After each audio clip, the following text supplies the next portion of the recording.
Live. We're live. At least that's what YouTube is saying. Hi, everyone. Hi. How are you doing on this Tuesday night? I'm doing good, I think. If you follow me on Instagram, you know that I have just made a post about things being a little tough lately, basically. But we're back, we're here, and we're live streaming. And unlike last time, I have great internet now. I know, it's crazy. How did that happen? Well, I paid for it, and then 2 months later, it's here. But, so that also means that today, we don't have to worry about an overheating phone or using too much bandwidth, whatever. This is fiber internet. It's great. It should be great. It should be working no problem. But, you know, things might happen. Anyway, hello again and welcome.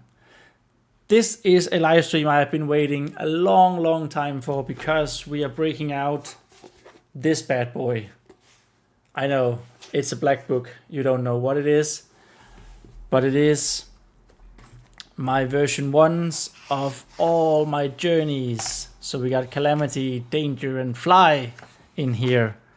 This is right now the holy grail of my project. And we're going to add to it today. We have Danger here, Journeys 2, and then somewhere around here, Fly starts. Right. Now, as you probably can see,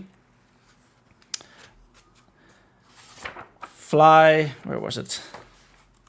Fly and Danger and Calamity. It's all very nicely written. It's nice and pretty. And we start off with I forgot what it's called. Illuminated letter, I think. Something like that. I need to figure that out. I also need to put on some music because we don't have that. Give me a break. It's been like a week since I last tried this live streaming thing. Right? Yeah, I think it's called an illuminated letter, isn't it? It is now. It is now. There's nothing, I can't find it. I don't know. But it is now.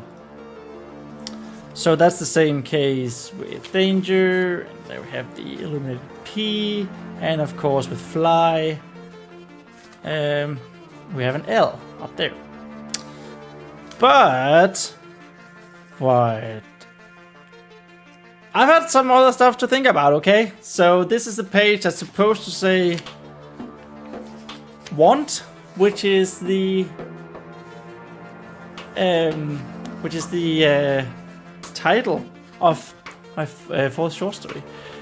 But of course, I had other stuff, and it was just more important for me to actually get going and start up the live stream than fiddling about with the title page. And we don't have the illuminated letter, but we probably should make room for it just to make sure that we keep it quite simple. So I believe it is 1, 2, 3, 4, and 5. So somewhere 1, 2, 3, 4, and 5. So it's down to this here. And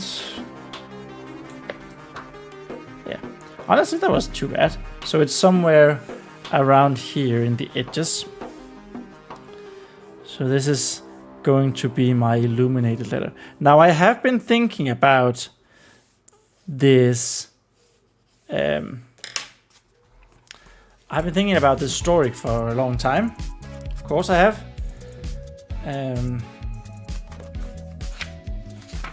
Just see. It looks small, doesn't it?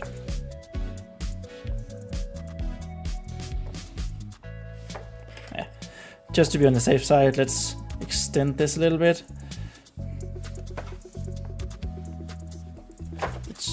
Did I miscount? 1, 2, 3, 4, 5, 6. I did miscount! Oh my god.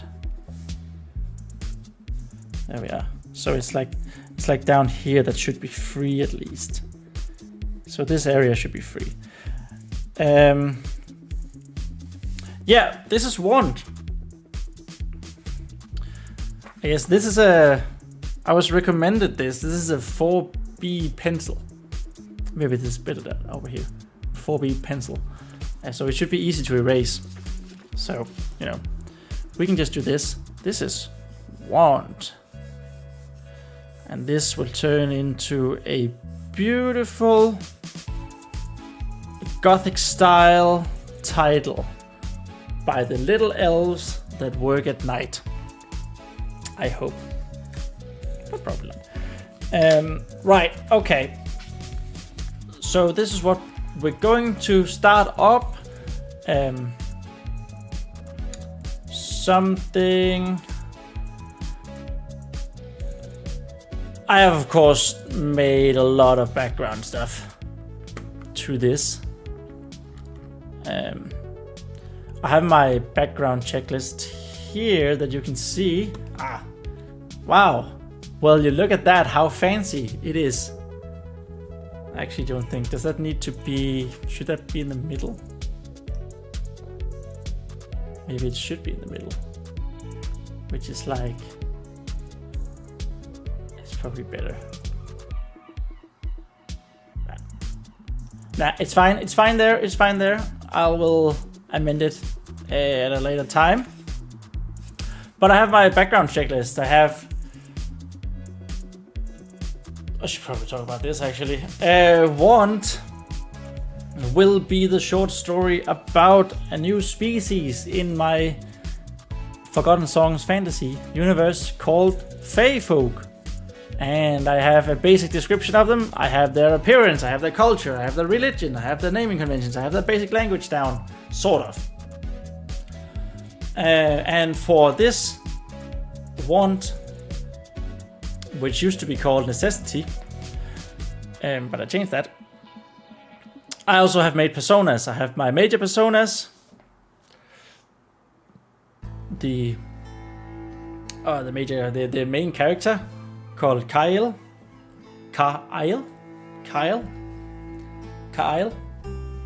and his soul-bound or spirit-bound Gwilfane. Probably going with spirit-bound, I think. And then we have a bunch of minor characters, all written up.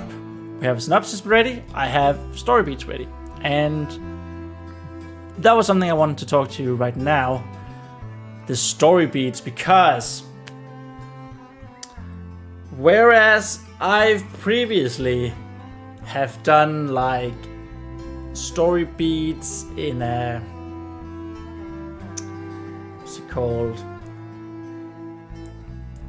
So I have this idea of like a skeleton where I write stuff from, and that was supposed to be story beats. I don't know if you've seen some of my other videos, but I do discuss it there. But what I always end up doing is basically write everything out in a bullet point style, but without any spoken words or talking language in it, which takes a lot of time because I'm practically making the same story twice. So for this one, I wanted to try something new, and in particular I'm going to be trying out Dan Harmon's Story Circle. What is Dan Harmon's Story Circle? I don't remember if this was the best one. Maybe it was this one. Yeah, I think I like this better. So this is Dan Harmon's Story Circle. And who is Dan Harmon?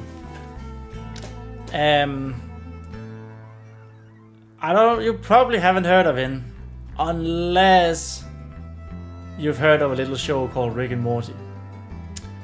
Dan Harmon, I believe, is the writer of Rick and Morty. And I'll be honest, right now, right off the bat, I have never watched Rick and Morty. And the reason for that is simple. I cannot stand to look at the eyes of the characters. They irk me out so much that I can't watch them. Sorry for any Rick and Morty fans. I'm sure it's a great show. I've never watched it. But because I know that it is a great show, one of my friends recommended me to look at what's called Dan Harmon's Story Circle. So it's a way of setting up your story to make sure that it is entertaining, to make sure that the plot is driving forward and it is engaging, basically, right? So that's what I've tried to do, and I have set it up here. This is of course a short story, so we don't actually go all the way around. We like stop around here, I think. Around 5 and 6. Anyway, let's go through it. First of all, we start with the you. We establish a protagonist. We establish a protagonist, and this is the main character in their zone of comfort. Then we go on to a need. Something isn't right here. So the character wants something. Want something. Which in turn leads to the going. They are moving across. They're crossing a threshold where they enter a unfamiliar situation. There's basically no turning back, right? They go on to search for whatever it is that they want. Have to go through a road of trials where the character will have to adapt through these road of trials to get what they want. And they find something, which is this. They find what they want. They meet the goddess. The character gets what they want. And this is sort of where my short story is going to end. They end up taking something. 6, that's the next one. Paying the price. Character have to make a sacrifice for getting what they wanted. I have written something down here because that's something I want to allude to what's happening, but as it is a short story, I think this is a good... The way I have this in my head and the way it's written behind these black bars, because, you know, I want you guys to discover the story as we go along, sort of along with me. Yeah, I want to allude to that they're paying some sort of price, right? In the story circle, then they go to a return. They bring whatever it is that they wanted home. They return to the familiar situation. And now there's a change has happened. The main character is the master of both worlds. They're both in the familiar situation, but they also have now what they want in some way or the other. And a fundamental change has happened to the character. Something that they needed in order to get what they want, right? So they go from like this order to chaos. They start in the order, there's a bunch of chaos steps, and they end back in order again. So that's the Dan Harmon story circle. I believe that could be a great short form video. So why don't we jot that down?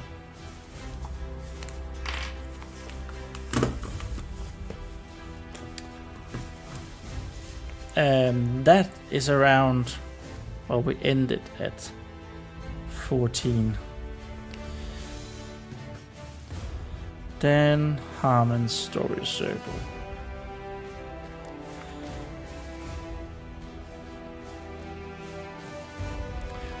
And I have the stories planned out this way. Let's just say plus me admitting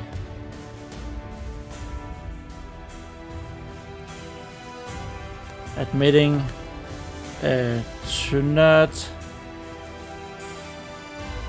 have watched Rick and Morty.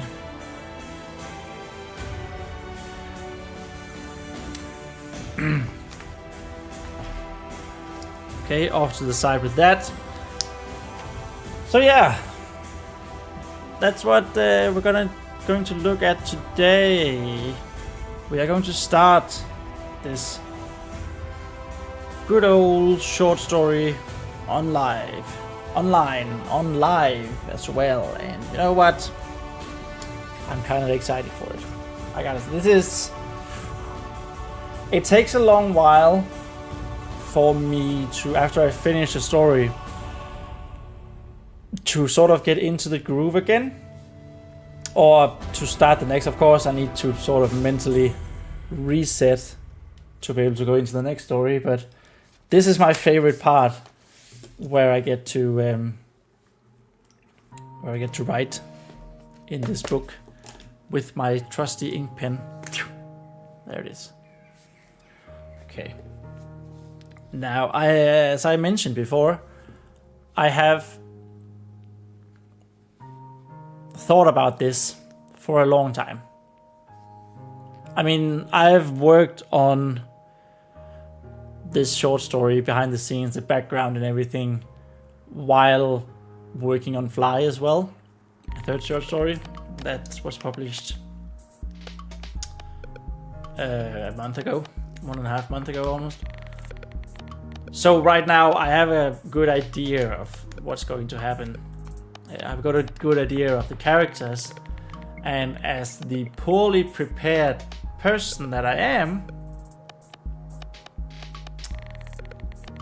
I forgot to read it before I start the live stream. All my background stuff, I forgot to read it. So that's great. So we'll get to read that together. And I'm sure I'm going to reveal stuff that shouldn't be revealed, but you know, it is what it is. It is a sacrifice I am apparently willing to make. Right.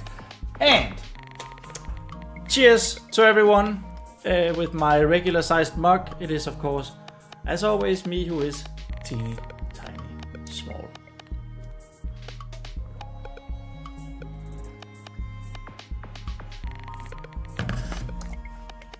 Right.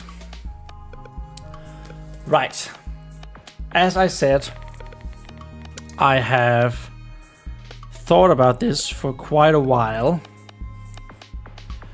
So I know that the very first letter, I messed that up already. The very first letter is going to be an F. Because this is something that is being said.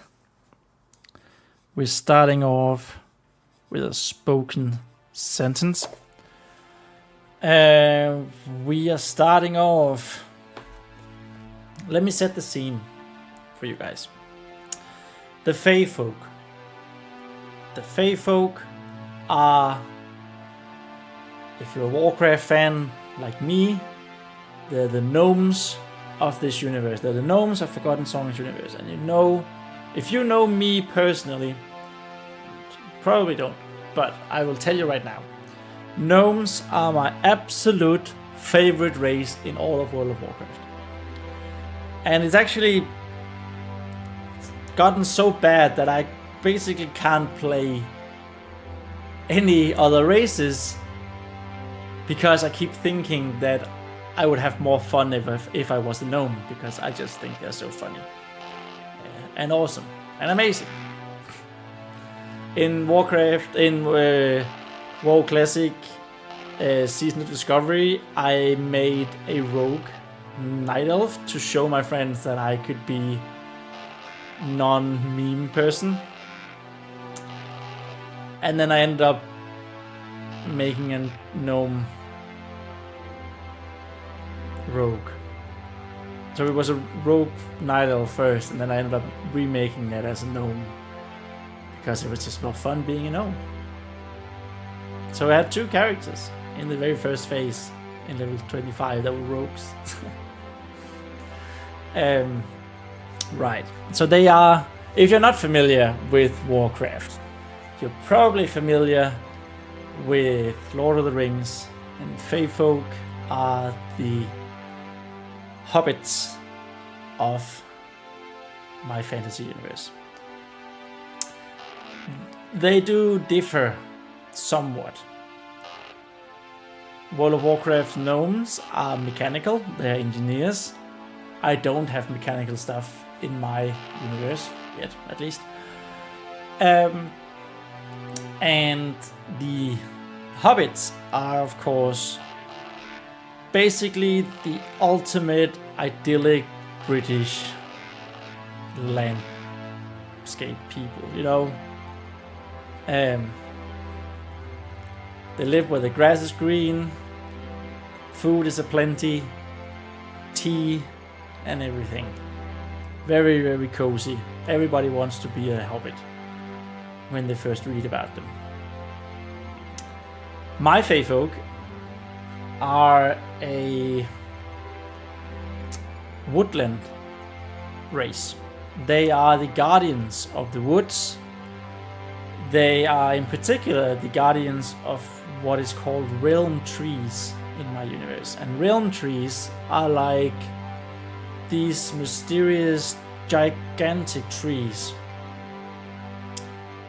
Not necessarily the same sort, but there are like 5 of them around the world, scattered around the world, mysteriously.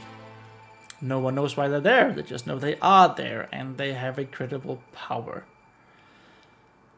So Fae Folk are the guardians of these.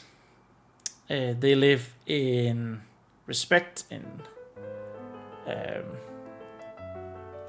very much symbiosis, I want to say, with nature. And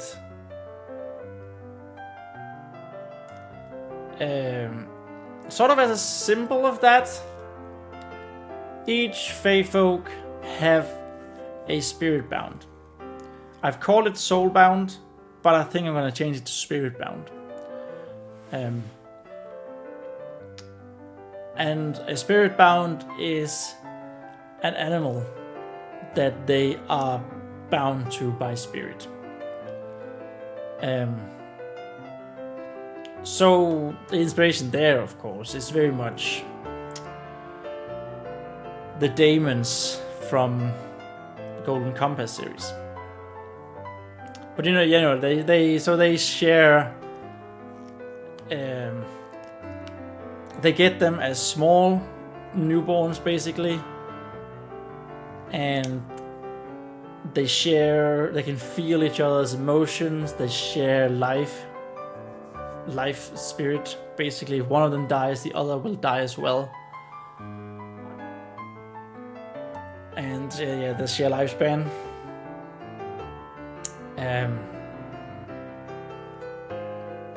So that's a really, really quick introduction to them.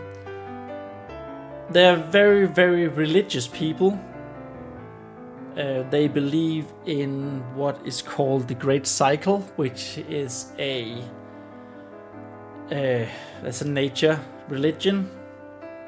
They celebrate the cycle of nature: spring, summer, autumn, winter, life, life and death, basically everything they see as a cycle. And 2 of the main characters in this religion is the Amber Father and the Umber Mother. So they are very, very close linked to life and death. The Umber Mother symbolizing life, the Amber Father symbolizing death. And it is the Fae Folk's belief that the realm trees are a direct link to the spirit world. So if you die around in a realm tree, which is what Fae Folks aim to do, you are certain that your life will continue in the realm, in the Amber Sleep, which is the death, the spirit realm of their religion.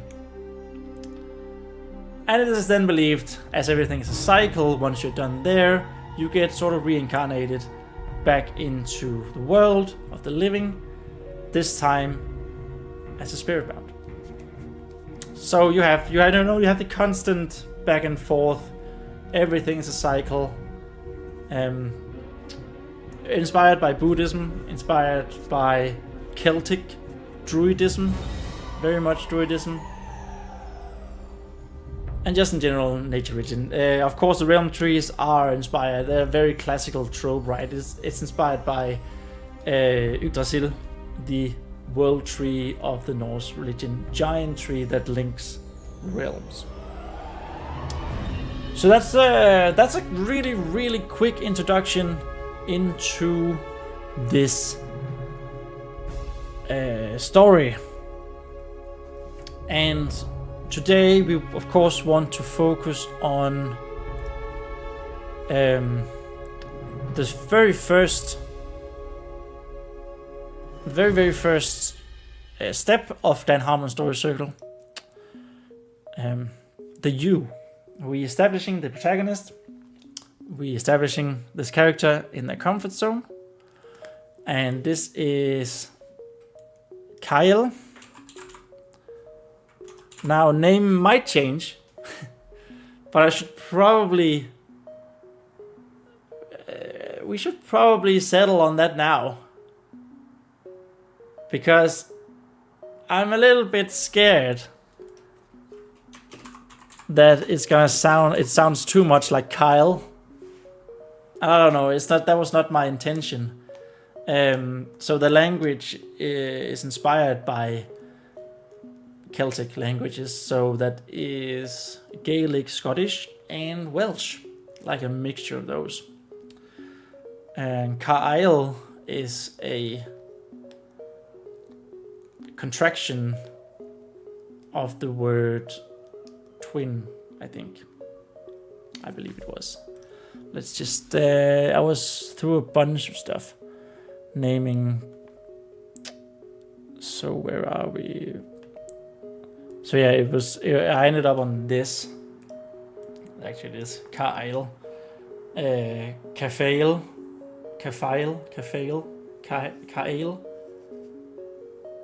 Maybe I just need to pronounce it correctly. Kyle.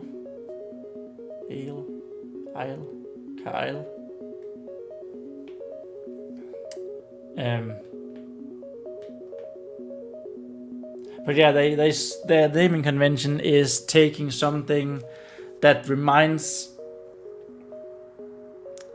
people of the spirit bound, or something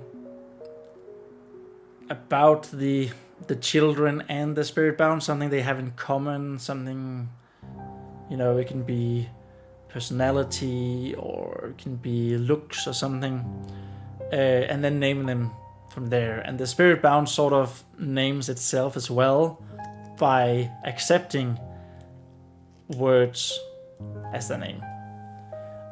So this is Kyle,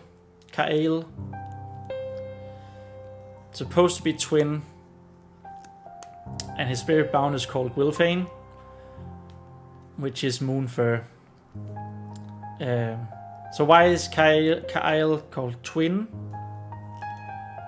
His name, well, it's because his shaggy head is white as the moon, just like his spirit bound, whose fur is white as well, hence Moonfur.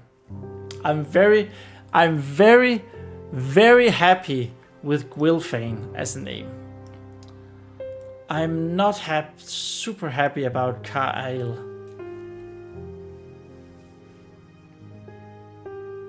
Could...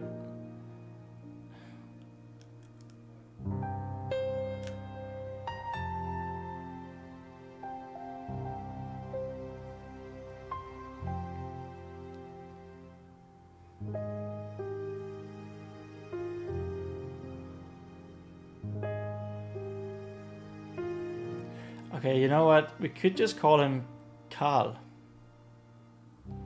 Cal.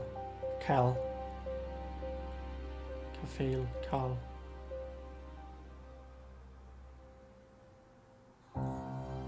Carl and Gwilfane. Yeah, I think I'm gonna do that. I'm gonna call him Carl. It's simple, it's easy. Sure, there's the accent, but it's one of the things that my my parents, when they tried to read Fly, they just stumbled on the names. Burusu, Ilikasi, Sujinim, Suneaden. They're simply too intricate. So, yeah. Maybe Carl is good. Carl. Sure, it reads like the Danish Carl. That's fine. I don't mind that. I mean, maybe we could even get some Deep Rock Galactic fans in here, For Carl, Rock and Stone. Let's go. You know what? I think that was a great little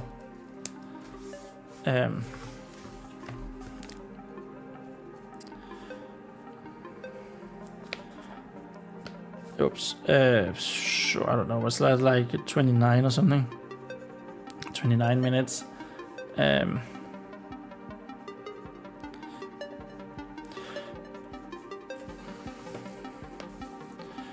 Deep Rock Galactic here, and then 29 was changing. Oops. Changing.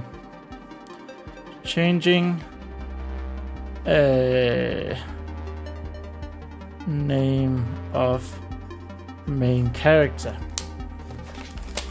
Okay, we already have 3. No, that didn't happen.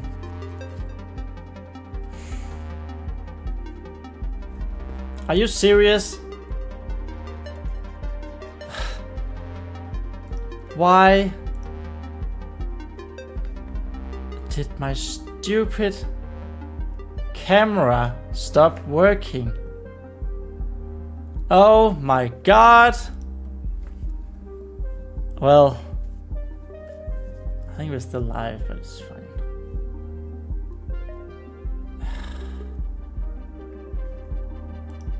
Why do you suddenly just stop working? Oh, Streamlabs, you worked last time. I have good internet now.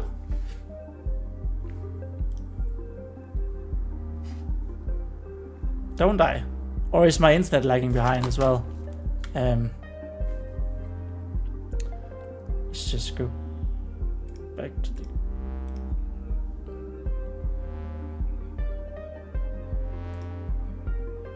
Where on earth did my Chrome...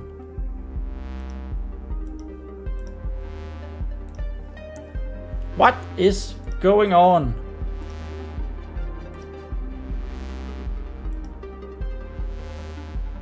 Okay, so my Chrome tab just stopped working as well.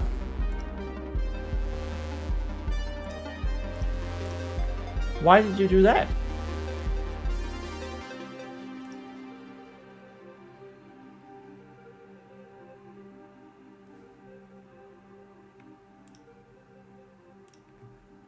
What the fudge?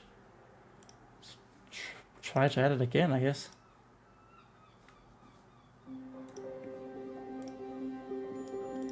Window. Okay, so that might be okay. Okay, we're good on that. So I want to remove that. So I just... It's because I can't show it. I have to show it on my screen as well. That makes sense. So we learned that. Right. Okay, so it's just my stupid camera that stopped working. Let's try to reset that. I mean, it probably needs a reset in Streamlabs.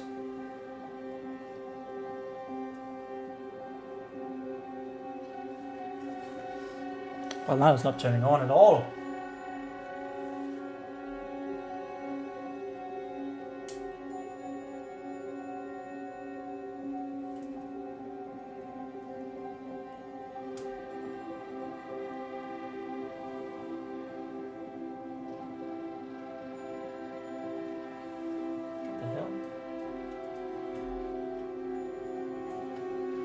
Oh, the fun we have when stuff isn't working.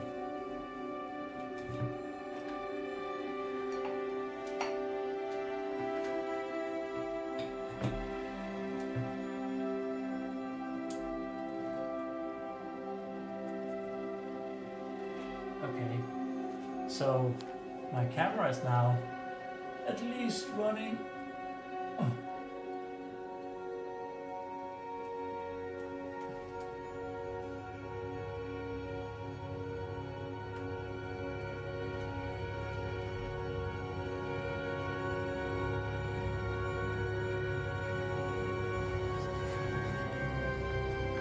My camera's back up, like physically it's working. I think we might have to shut off the stream in order to get it to work. Let's try that.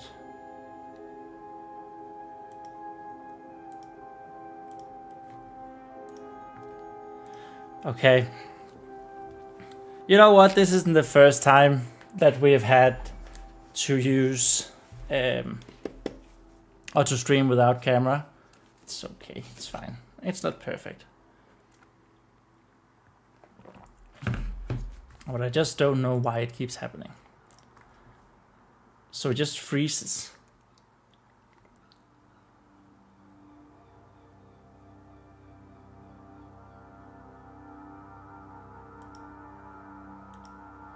If I do this, you need... No.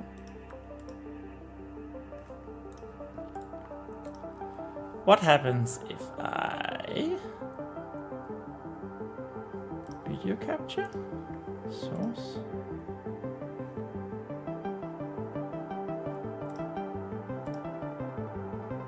Okay. What?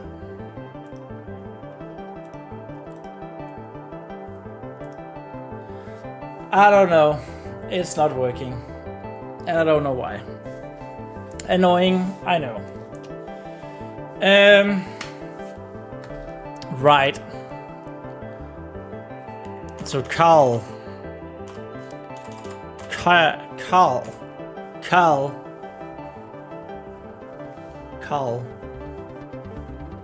So the accent here on the A means that it's not Cal, but Carl. The spirit-bound Gwylfane are established in the comfort zone, live at the Realm Oak. So this particular tribe, I guess you could call it, tribe of Fae Folk are maintaining the Realm Oak. And they watch their mentor and the soulbound about to engage in the rite of Amber and enter the Amber sleep. Here we need to establish the Fae Folk's disdain for other races. Other races destroys forest, Fae Folk conserves them. So that's our U. That's our first point of the story circle. That's our U. And this is where I guess we should mention that where is it? It's just a family and background. So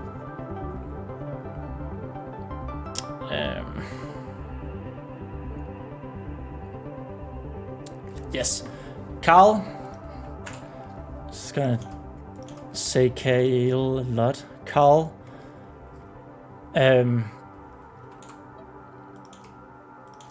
Oops. Wrong accent. Carl. Right. part of Fae Folk society. Sorry, I know there's a lot of... I've been talking an hour now. No, not an hour, almost an hour. 40 minutes, almost an hour. And I know we haven't actually written anything down except an F that's supposed to be illuminated, but it's not. So...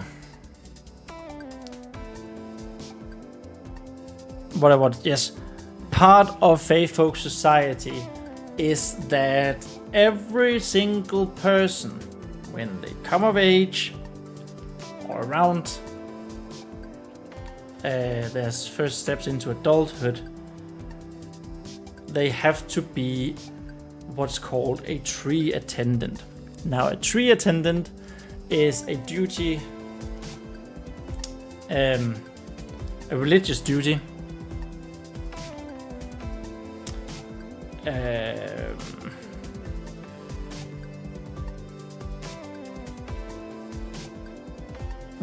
Where a person, a Fae Folk, helps around, basically, right?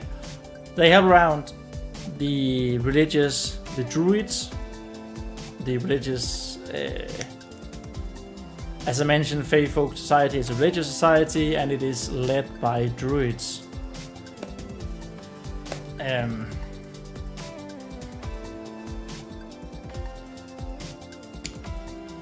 So yeah, when they come of age, then every single person has to become a tree attendant, and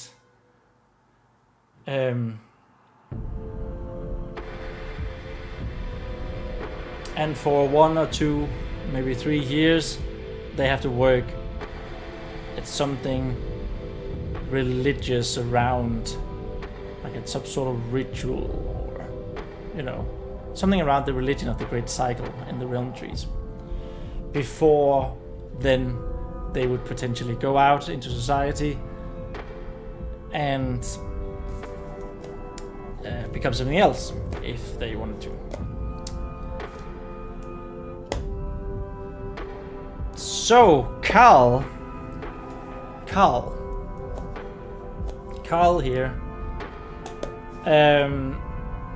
he didn't know what to do. He didn't know what he was supposed to do. And so he ended up in a bit of at the time of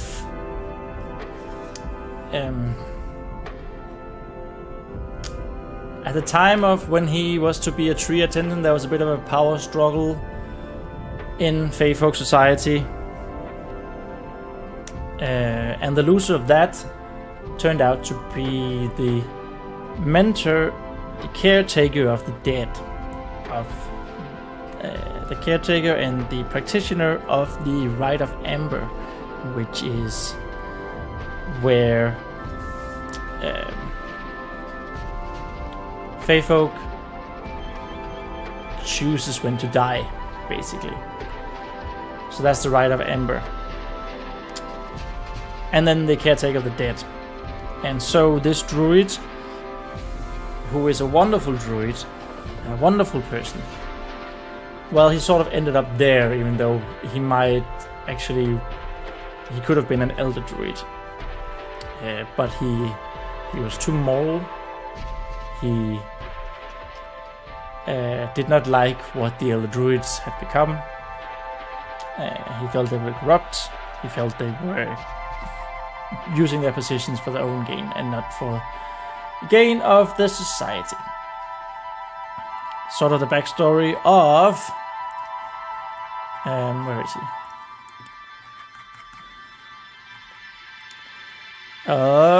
Woodland and Dair here.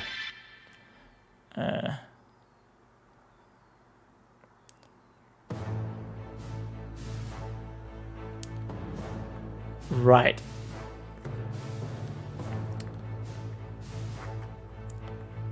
Woodland and Dair here.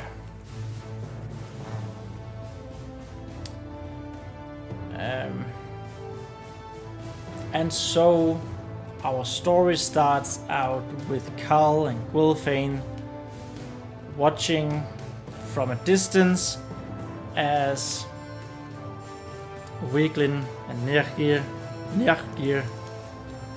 Weaklin is his old mentor druid, and Nergir is his spirit-bound, a spotted eagle owl. Spirit-bound. But yeah, we're jumping right into it as he is going to perform, or have the Rite of Amber performed of him. So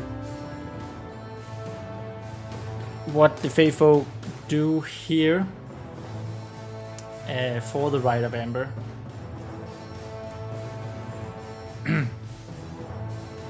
is that Weaklin is old, right? So he is choosing himself to die to have the Rite of Amber performed, and for his spirit to be absorbed into the realm tree, which then the belief is it will go on into the spirit realm, the death realm, right? So that's going to set the stage. But this is setting the stage, and we're gonna go get into all the politics of everything.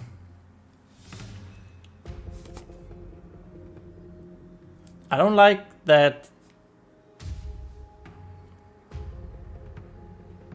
the autofocus on this seems to be a bit off, doesn't it?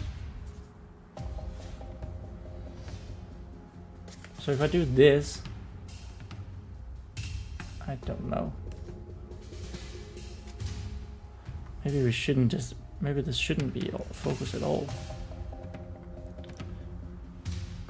Why is there autofocus on there? Don't. Close. So if I do like this.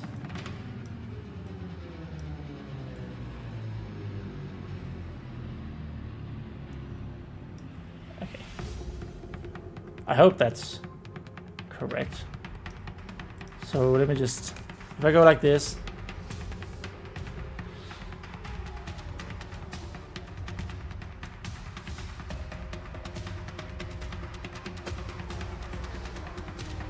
autofocus. Hello. There.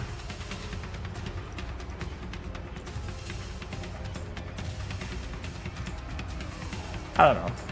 Sorry for this. So I hope that's correct. That's the correct setting, I hope.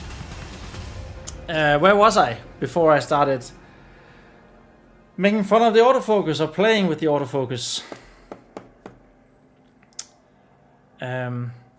Weaklin, Nergir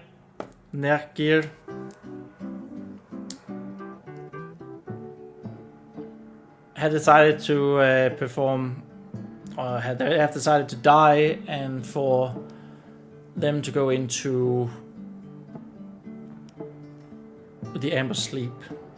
Now the Amber Sleep is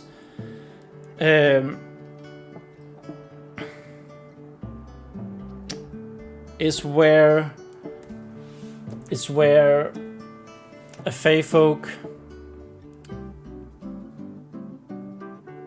goes into the roots of the realm tree and gets handed, or like is fed some sort of mixture, and the roots are like slowly connecting with them, right? So sort of like Bloodraven in Game of Thrones, Bloodraven and the Werewoods. That's the inspiration anyway. Right, so that's what's going to happen. And Carl Gwilfane had been under the mentorship of Wieglin and Nergir, not only for their tree attendant, for the tree attendancy, but actually also afterwards. And Carl and Gwilfane had worked as assistant to Wieglin and Nergir, so you would think that Carl and Gwilfane would be the one, or at least Carl would be the one to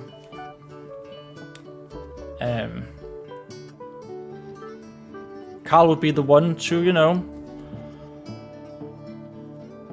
take over and perform the rite on his old mentor as he was trained to do. But no. Because of the political situation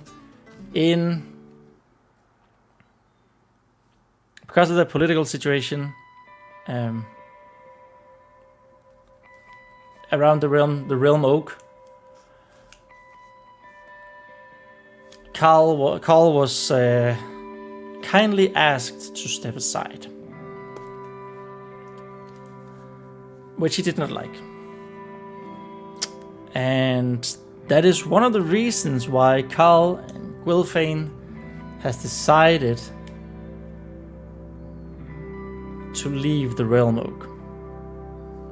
And leaving the realm oak is a big deal for Fae Folk. Fae Folk are a conservationist species, and they're stubborn, and they like things the way they were. So very few Fae Folk actually leave the realm oak. Carl has decided to do just that.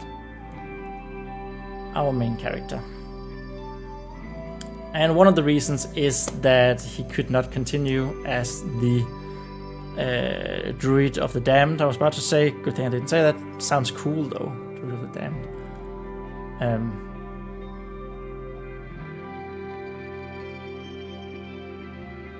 And there's another big reason that we're going to come to. And that's part of the, I guess that's part of the need. Character wants something isn't right. But first we need to establish our protagonist. Actually, before that, I'm going to try something. Well, you can't see me, but I'm going underneath my table now. And I'm going down here to change USB port.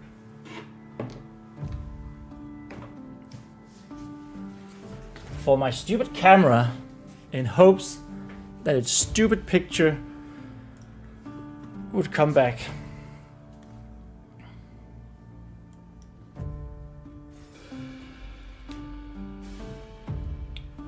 What the hell? Why did that work?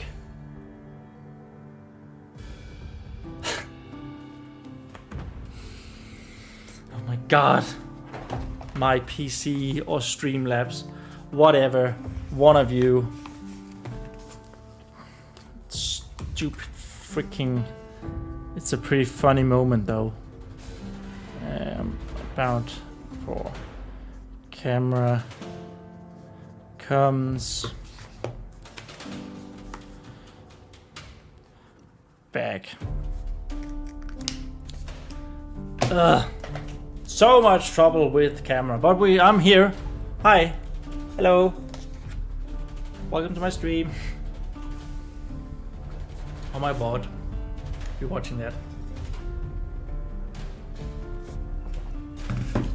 Now I don't have to be as expressive as I was with my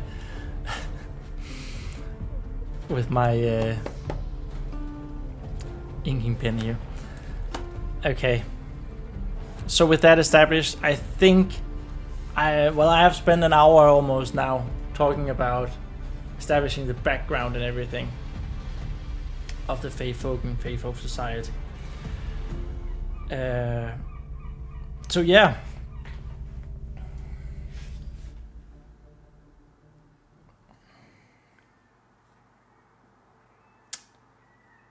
Sorry, I'm just flabbergasted that my stupid camera is back. I'm just... What? Why? I literally only switched USB-C. USB 3. Stupid freaking PC. Okay.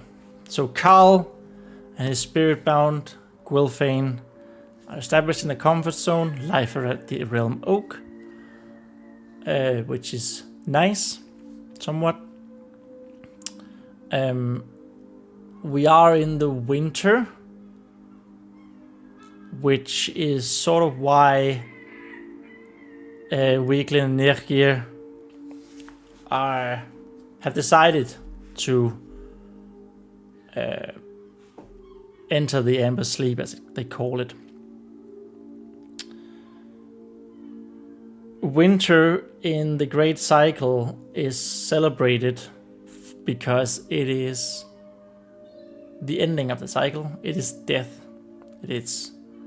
and, you know, Weaklin and Nergir being the druids of the Amber Sleep from the Realm Oak, it would make sense for them to go in the during the celebrations that are supposed to be aimed at their general area of expertise. So yeah, there's a celebration at each new cycle or each new season when that is being declared. And at each season or each celebration, there is newborns getting their spirit bounds. There are people getting married, and there are people entering the Amber Sleep. And some other stuff that's related to the season. Now, most children are getting their spirit bounds in spring, because spring is connected to life, the start of life, so it is considered lucky to do that. Most marriages happen in the summer. There was a reason for that, and I forgot what summer was connected to.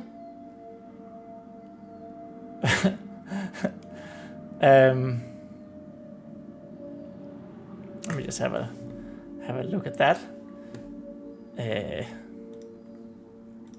Sorry about that. That particular document is not live stream safe, so I do have stuff that I want to keep from you guys. It's also, it's also why we go like this. Oh, you could actually see that. Well, that's why I highlight it like that until we have to use it. Right, so the Great Cycle.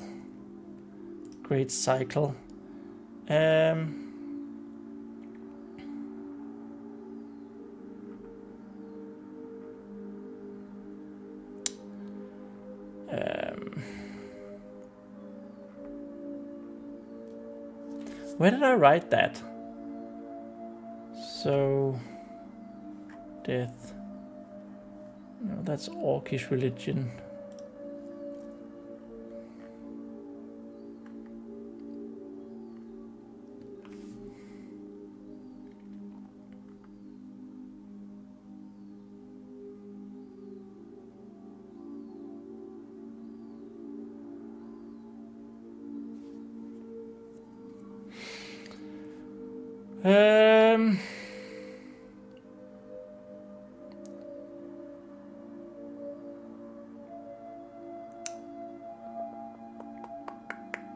Sorry, I know you can't actually see or read, so this is not very entertaining.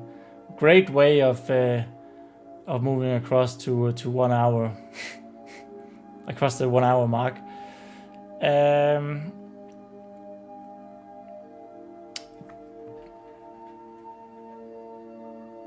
birth, as well as the soulbound ritual, spiritbound ritual, spring, weddings. I've written coming of age.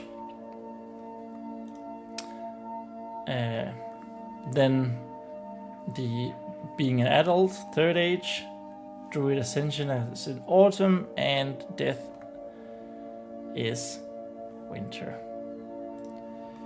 Okay. And where are you? There you are. Okay, now you can see it again. Sorry about that. There was a lot of comments of me talking to myself that I would rather not show to people. And a lot of explicit stuff being said explicitly that I don't want to show people either. I want mystery, and maybe to write something where people can figure it out from what I write. That's the idea anyway. Okay. But here we are. Here we are. So I've written an F, as you can see. And it is part of a sentence that is being spoken. And that sentence is being spoken by Wieglin, and with his owl Nergir on his shoulder. And what he's saying is he's talking to the Amber Father. This is the end of his speech before he goes into the in among the roots of the realm tree.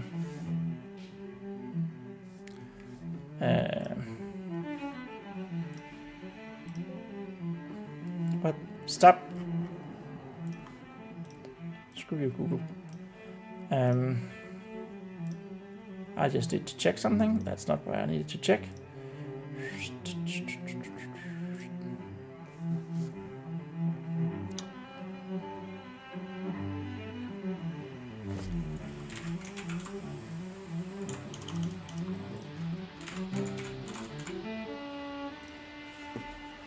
I have written it down somewhere exactly what I wanted the very, very first line to be of the story, and I want to stick to that.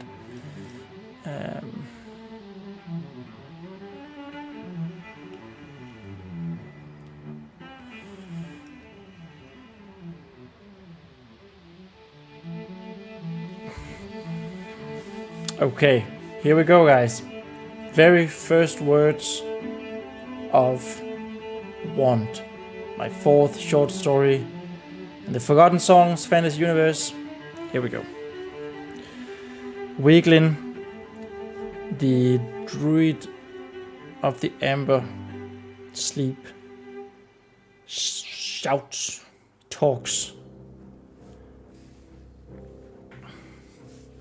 and he says to the Amber Father, sort of, the music sort of came at the right time, didn't it? Very dramatic. Starts with an F. A father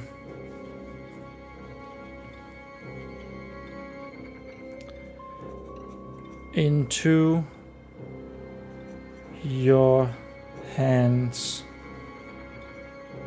So it is believed by the Fae Folk that the realm trees are a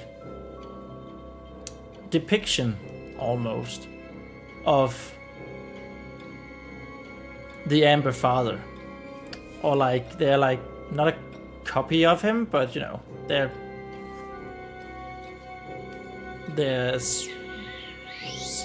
similarly, that's not what it's called.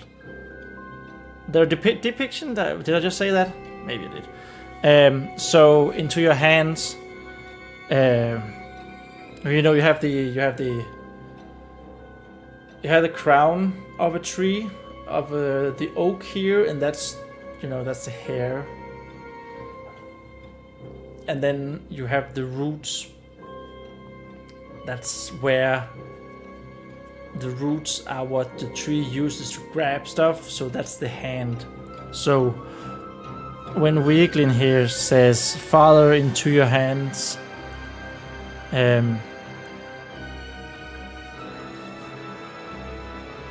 I should be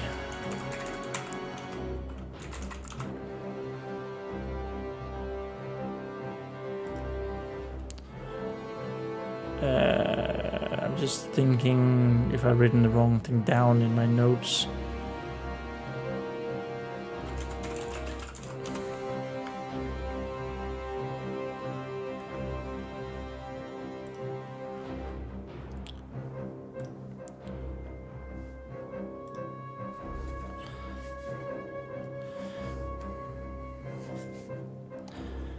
I commend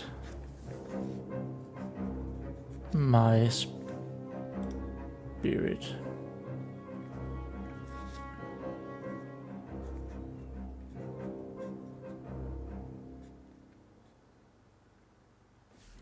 And now I need to see.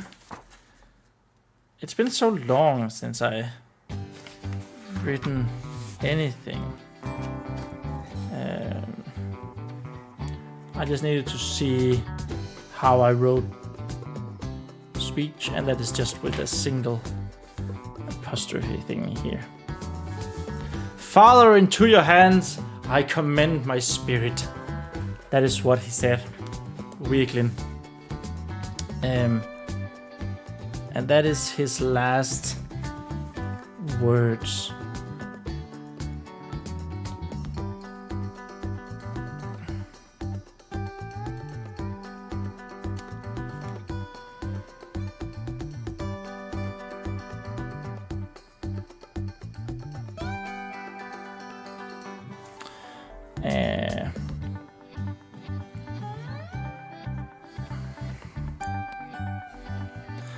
The last words of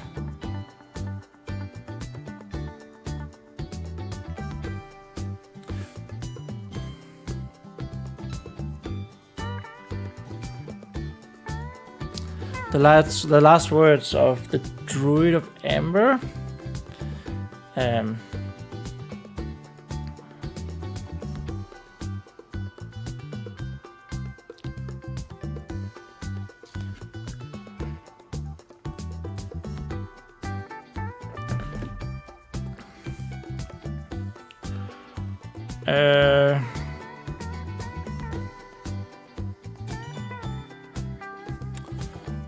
Just see.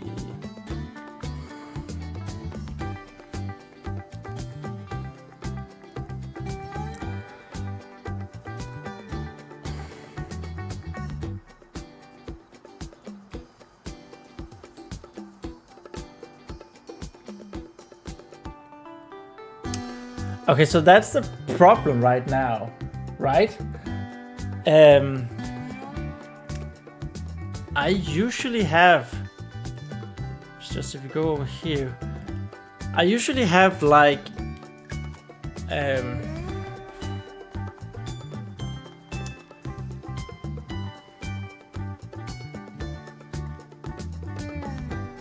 so the other times I spent a really long time during these story beats where basically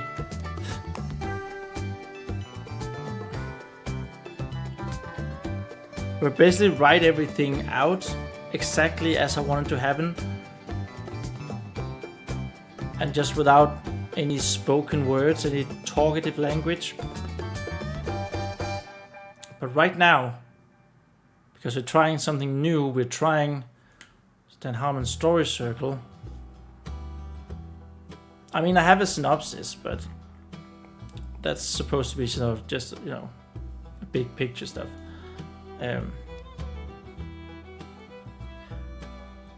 This is truly just story beats. These are the things that's going to happen in the story, and then I just have to come up with stuff on the spot, right? That's new and different. I usually follow that story beat document really to the point and then add stuff, but now I have to be all creative and come up with stuff on the spot. Like, the idea was it would give me more freedom and I wouldn't be so shackled and chained. But right now it doesn't feel so good. The idea was also to free up, don't free up save some time, basically. To make sure that I didn't write everything twice.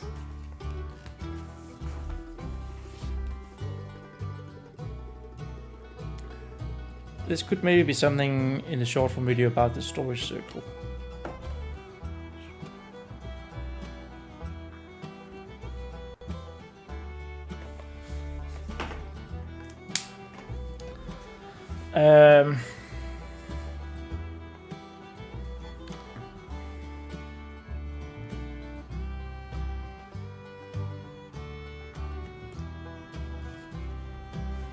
Okay. Ooh. Sorry, I'm also tired.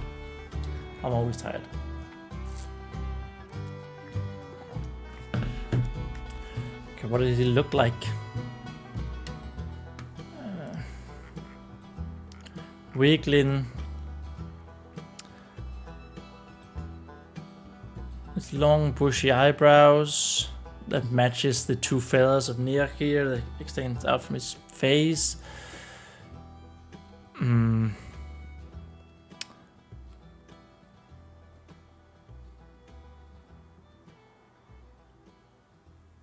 Top shoulder long hair adorning a headpiece, staff made of dried roots.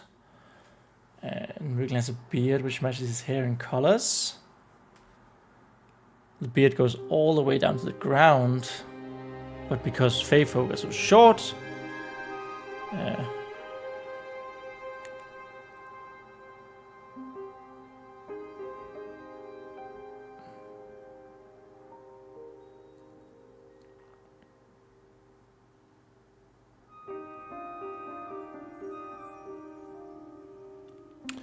okay, so we want to establish that this is an old druid, right? We want to establish him as his station as the head of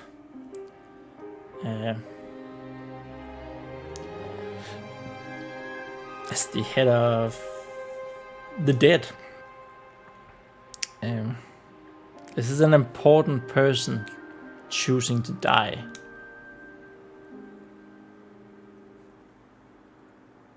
Which is the tradition of the Fae Folk. It's not like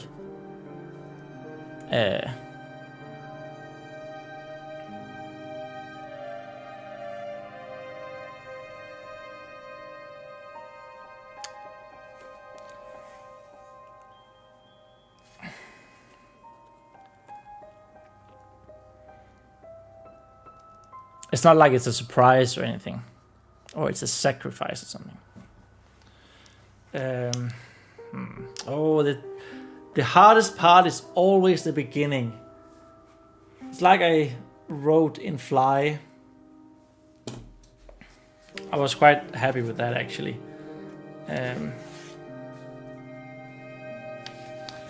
So where was it?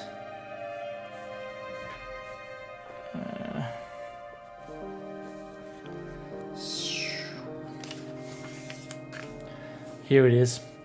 Vurusu stared at the blank pages. Getting started was always the hardest part, but she also knew that once she got going, it was difficult to stop. Her bookcase full of notebooks were a testament to that. So that's sort of what I'm experiencing here, right?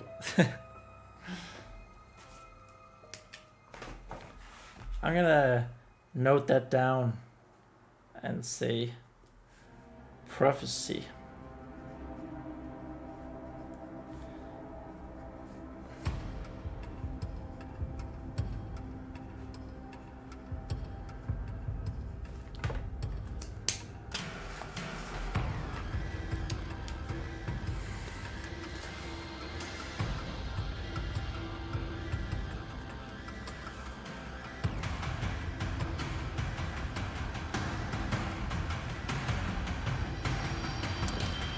The last words. Yes. Great. Second line, and we we already have an error, but that's okay. The last words came almost booming. Almost booming. I want him to stand on like a podium or some sort, where he has just given his great big speech, maybe in a cryptic way warned his fellow Fae Folk that there's a problem at the Elder Druids, within the Elder Druids. There's a power problem. I actually didn't consider that. Maybe that should actually be something. Okay. Thank you. I don't know if you can hear that. I can definitely hear it. There was a motorcycle dude outside being very loud.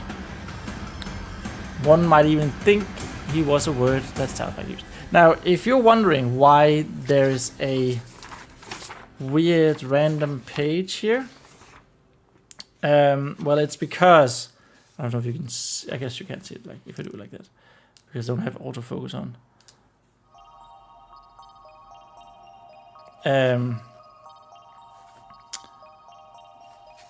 This paper is a bit thin. I mean, I think you can basically see it here. That the ink is actually going through, so I have this extra piece of printer paper to stop that from going into the next page. We can continue slowly and securely. Oh, I forgot to annotate when we started this. It is today the 0807 25. How do I we of course want it to be written in the same fashion as all the others. Wait, did I start writing fly in 24? Oh my god, that was in like October last year. It's almost been a year. What? What? What?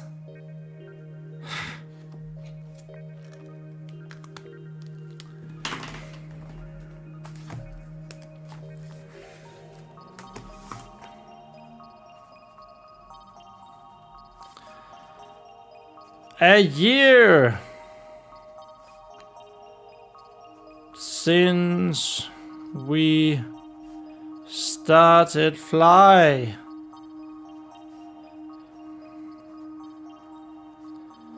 What?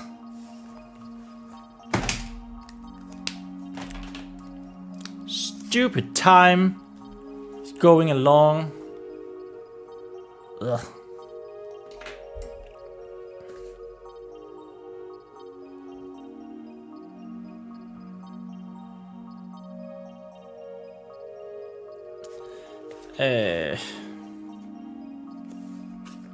Okay, so we want to establish really quick that this is an old dude and that he is a Fae, which means he's very small.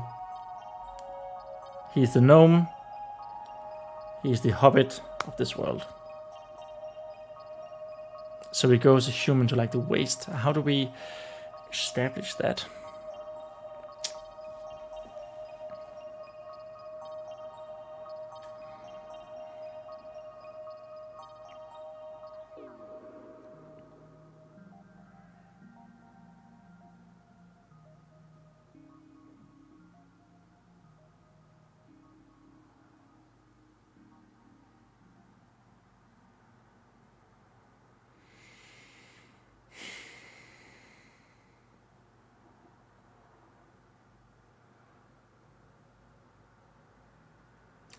Is there any way we can? Is there any way Is there any way? So if we had like something in nature that everyone knew how tall that was, like a bush, some sort, maybe stone.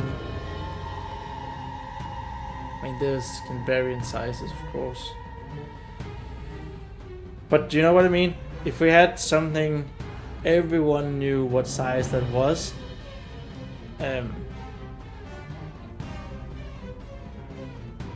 we could relate that, that would immediately say something about the height of Fae Folk. Because I feel like the height is the immediate, like if we can establish that really, really fast, how short Fae Folk are.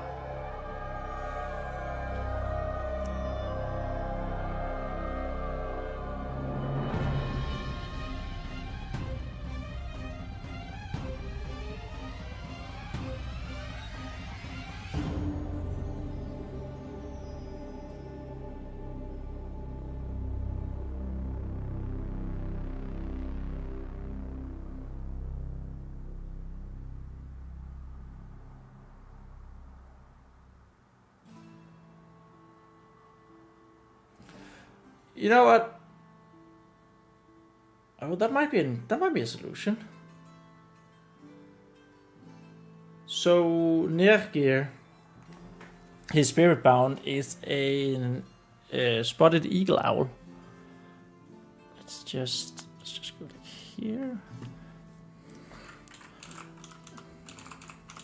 Spotted eagle owl. So it's one of these, right? But with great long thingies here.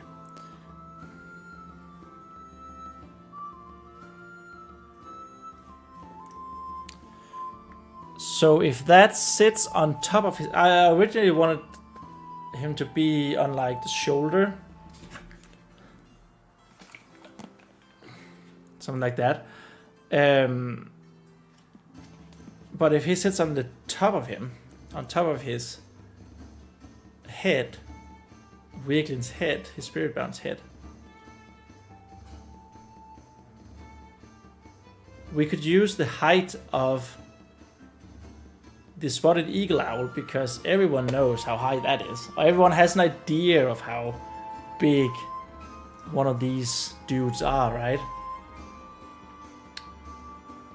And we could use that height to say, like, sure, Nergir was bigger than your average spotted owl, but when he was on top of Wieglin's head, the Fae Folk almost doubled in size, making it comically looking from far away.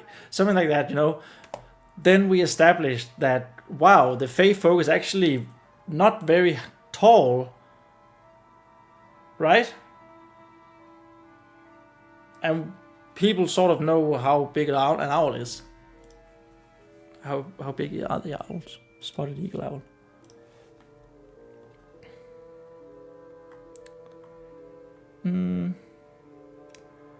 Its length is 45 centimeters or 18 inches.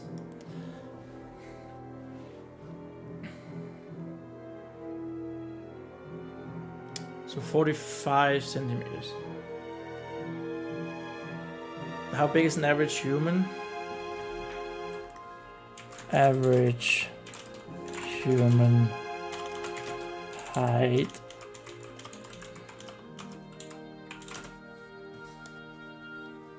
Like 1.7.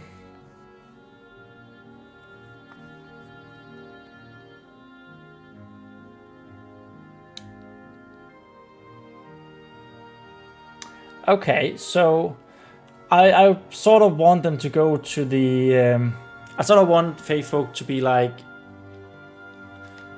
around the hip of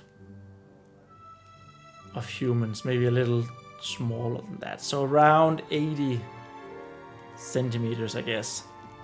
If this is 40. That's sort of 2 times 4, right? Average human leg length.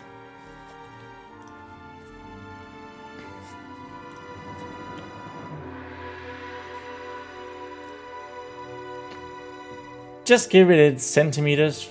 Freaking stupid.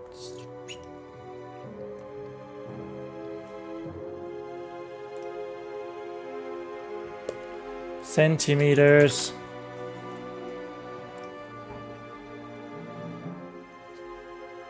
Yeah, so around 80 centimeters. So if he's 45, that makes him. That would make Wiglin with Nirgir on his head. That would make him like 1.5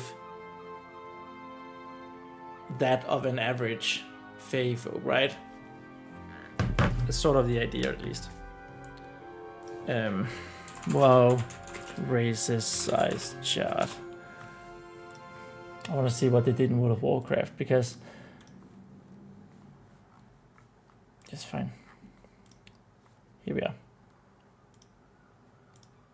Yeah, it's about that. So we have the human, the hips here. Yeah, classic. Classic.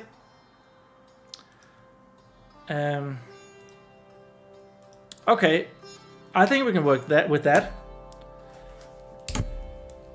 I definitely think we can work with that. I do think that's a fun short form video, though.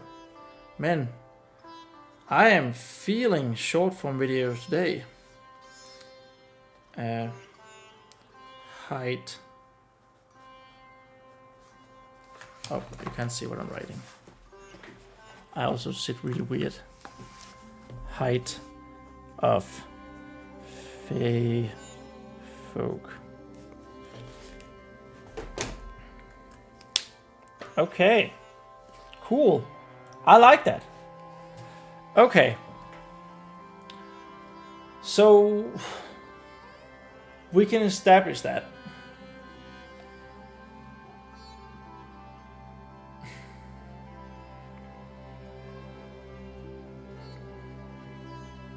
So I think we want Nergir to be taller. He could be like maybe 5 to 10 centimeters bigger in height than the average spotted owl. But it would still be relative the same. Like it would, him sitting on the head would be like 1.5 of the average Faean. Okay. Okay.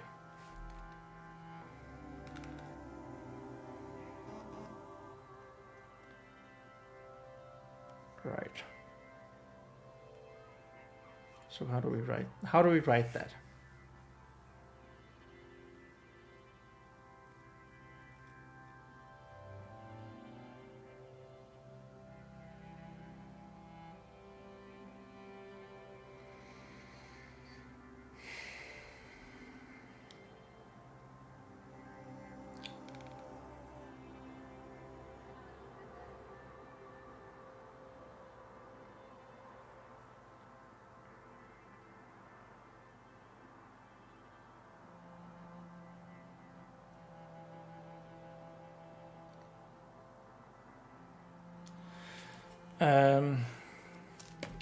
Yes, I do realize that it is great entertainment watching me think.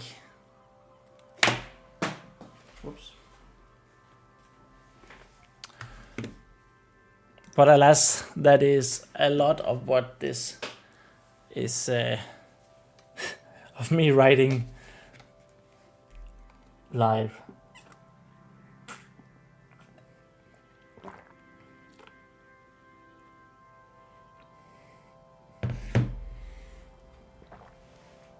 Is going to be.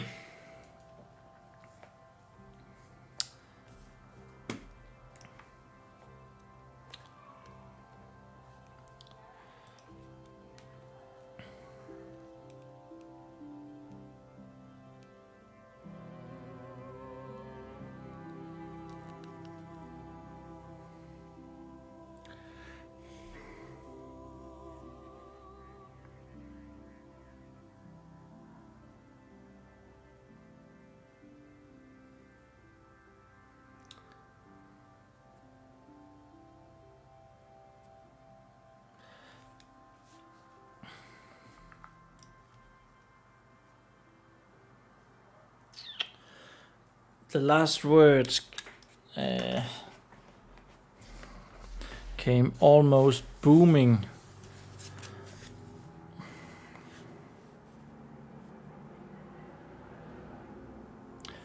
from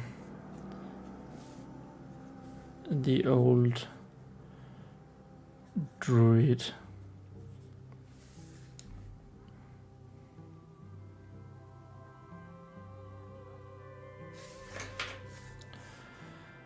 As he raised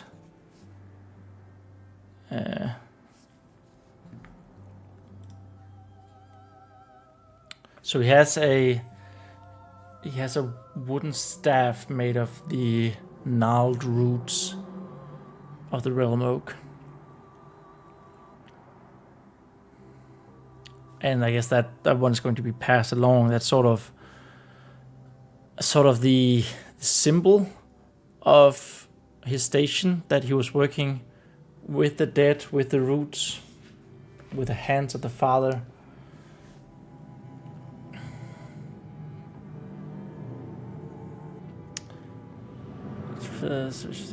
Faces swallowed. Blah, blah, blah.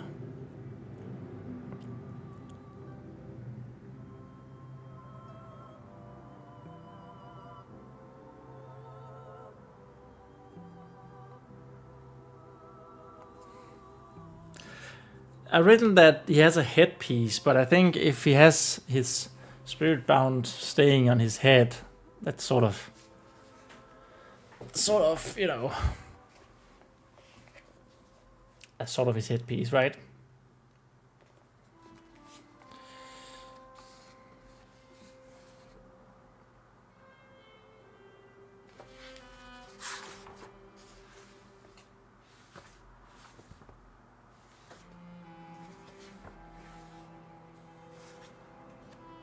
I'm just comparing the illuminated letter. It looked to be right.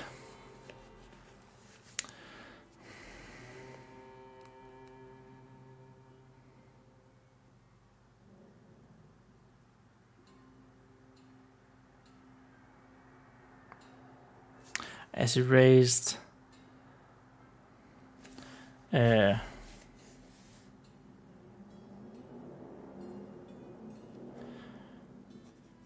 his arms towards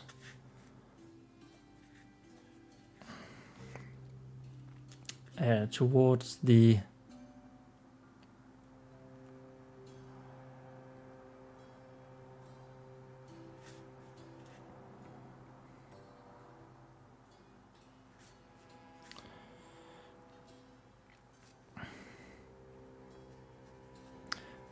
naked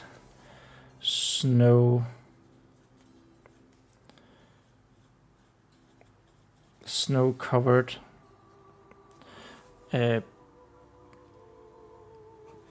branches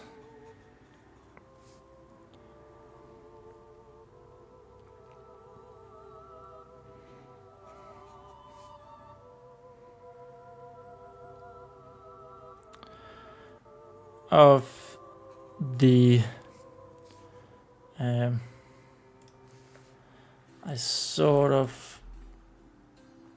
we need thesaurus. Big. Yes, we accept.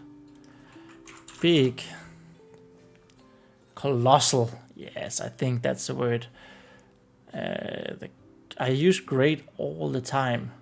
I don't want that large. It's not big enough. The realm trees are like mega. They're colossal. They're tremendous. Tremendous is a good word as well.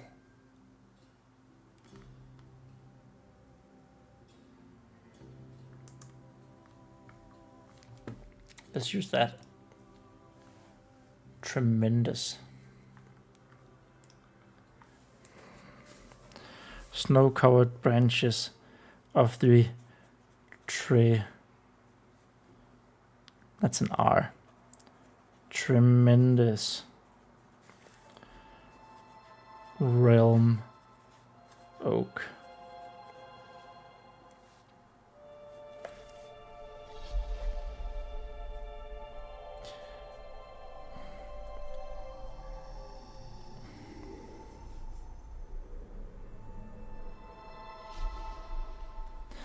His one hand was open.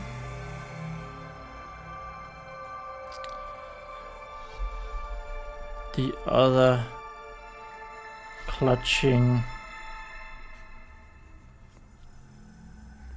Man, it's been so long since I've written in this book.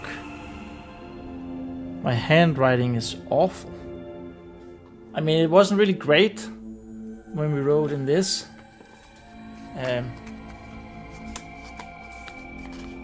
But I mean, this is just horrendous.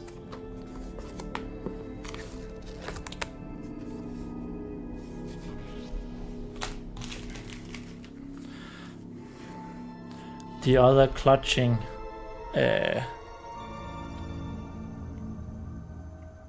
Oh, what should we call that? The amber staff?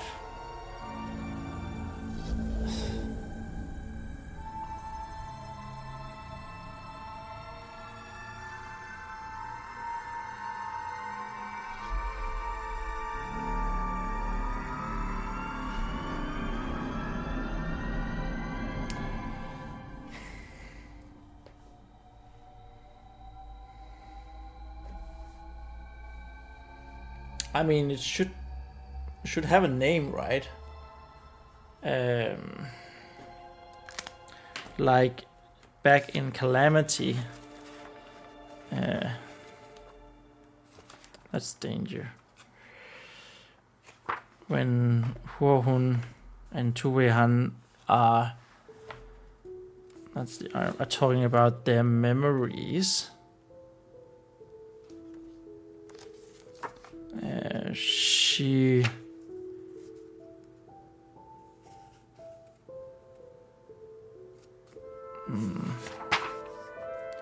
what was that?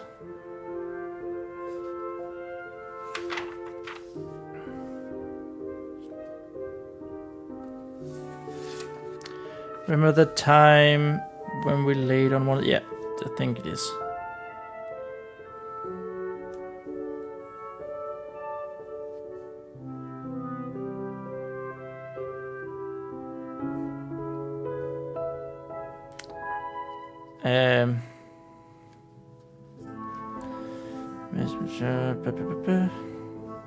No. Maybe it wasn't here.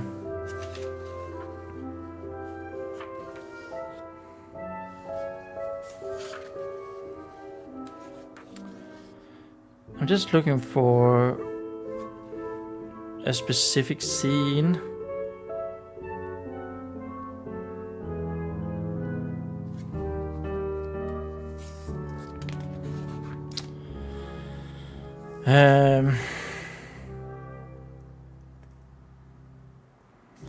Father was angry. Tuvehan gave another chuckle. You can't really see where I am. That's why the humans need us. Sometimes I wonder. Some question.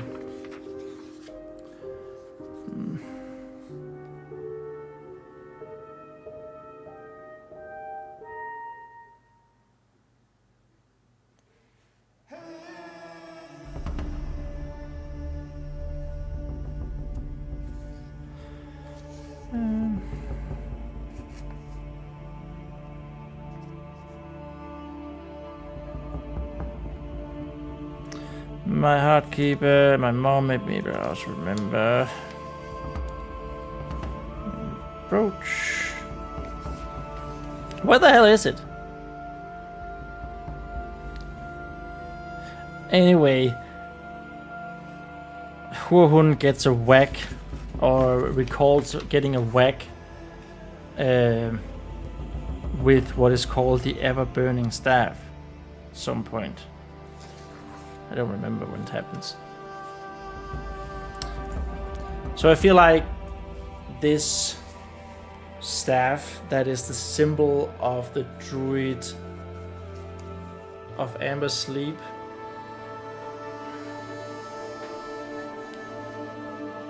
should have a name as well.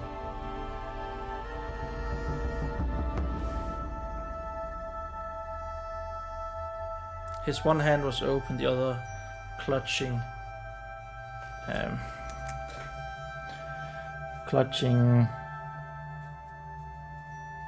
the amber staff. Maybe just the amber staff.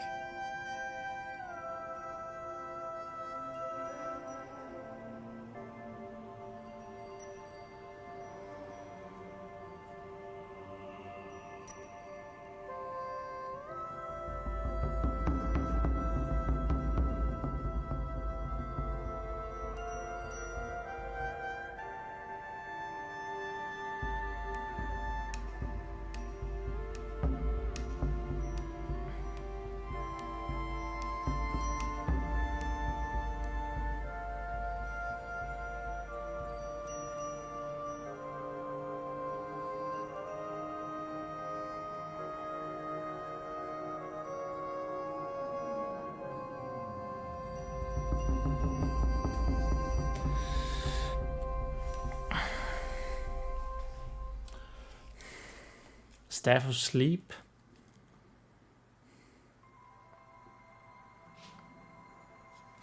The gnarled.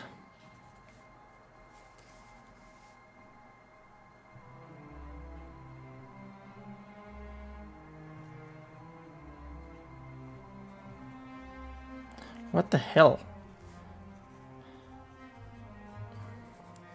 The gnarled.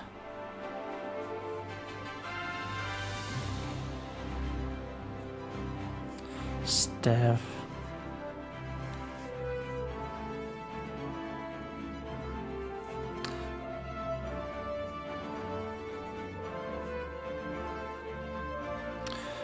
Made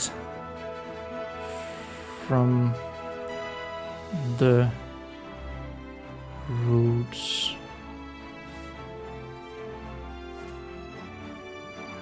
of the realm oak itself. Oops. Also, I just heard my... Everything is of course going wrong today. I just heard my... my headset is out of juice. Yeah. Okay. That cannot stop us. Now, I'm not sure if Staff of Sleep is the correct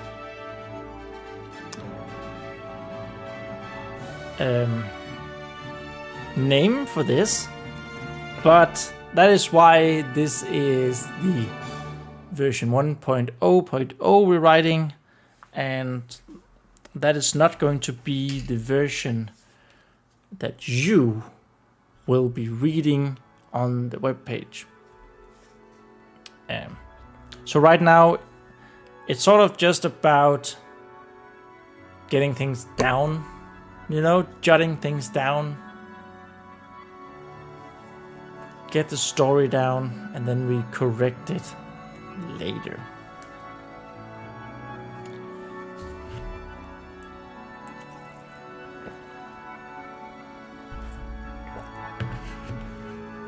Of course, it would always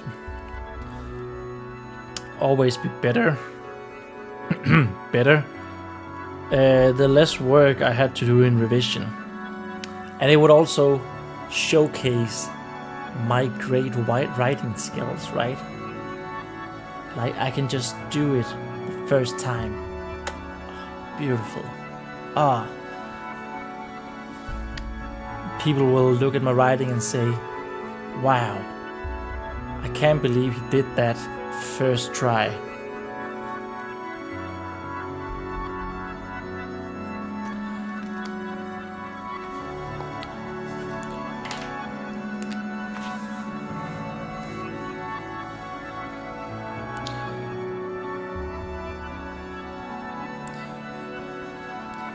First try writing.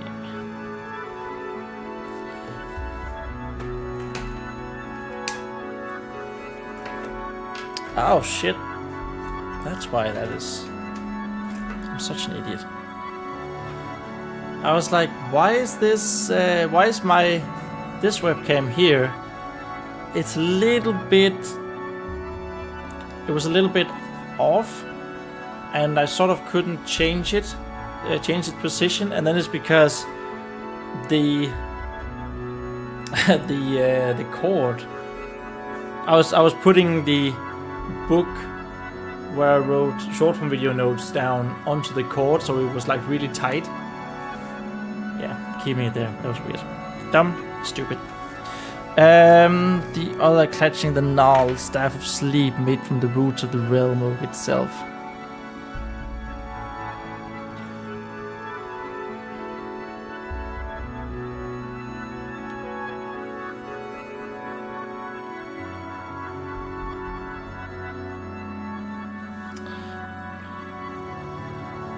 Druid Weaklin.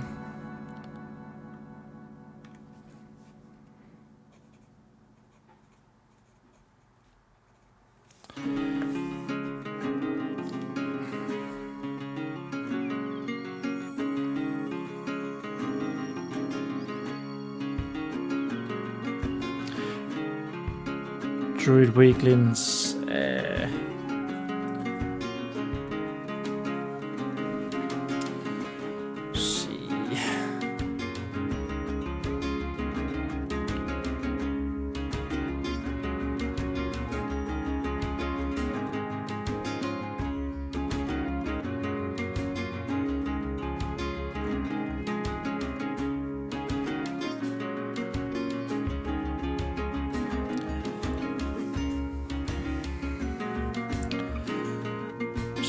sudden motion.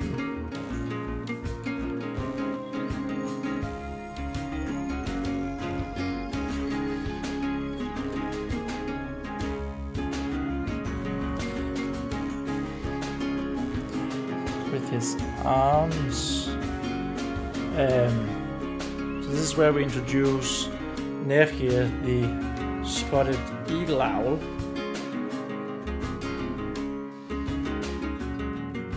And this is also where we will describe the Fae Folk's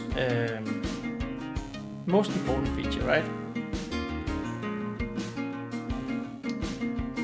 The height.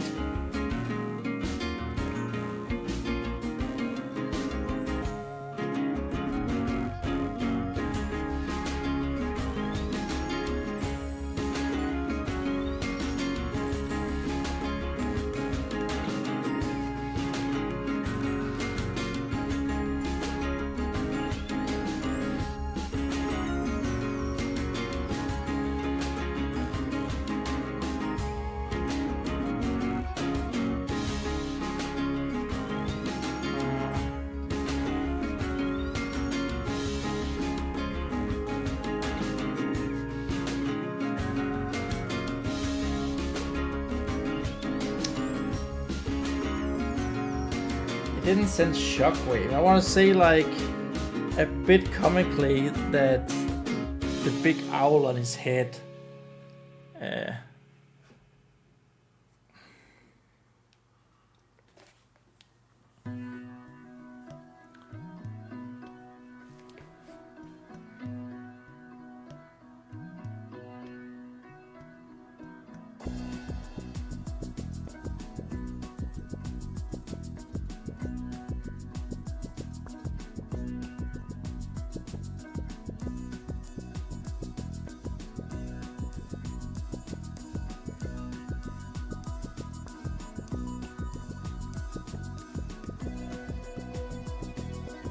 also, my brain is sort of stopped working. I think maybe to give myself an easy start, I think we should probably end in like 10-15 minutes. So, you know, sort of ease back into the live stream.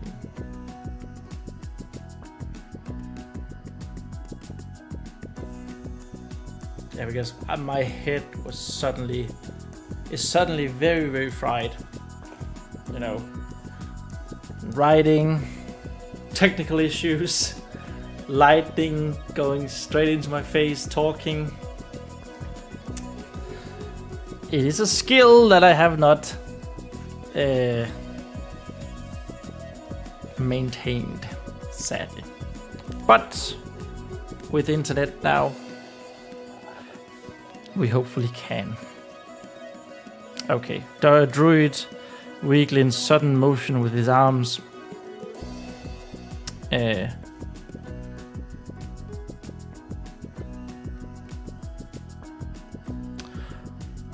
Almost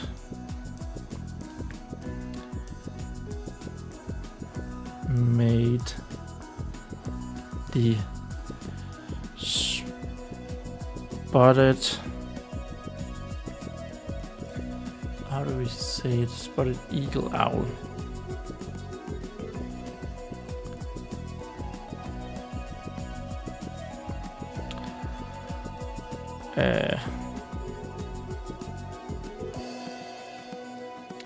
Sleeping on top of his head.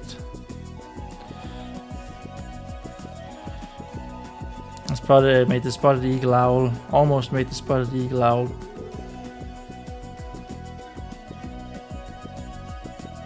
Oops.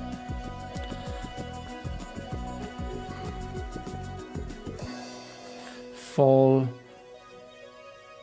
right off the top of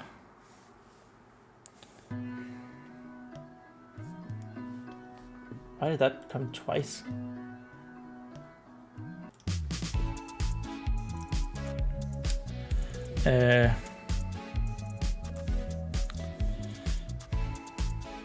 Almost made the spotted eagle fall right off his head,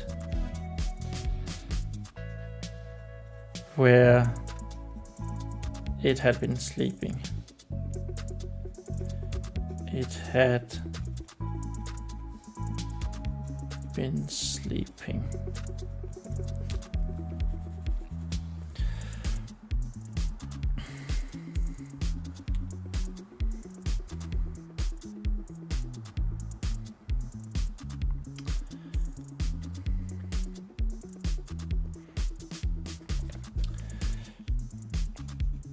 Near gear. How do we spell that? Near here. Near. There's no G apparently. Near here. Near here.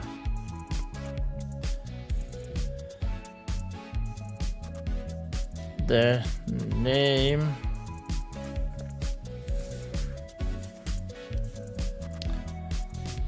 of a druid's spirit bound.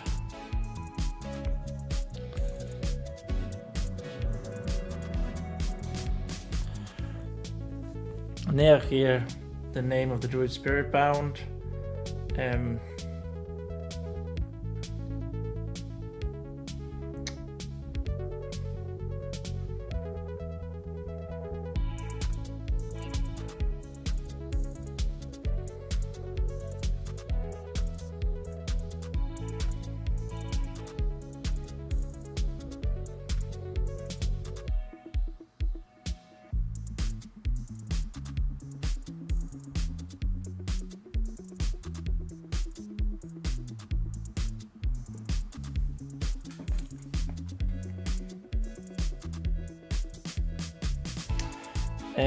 Near here, what?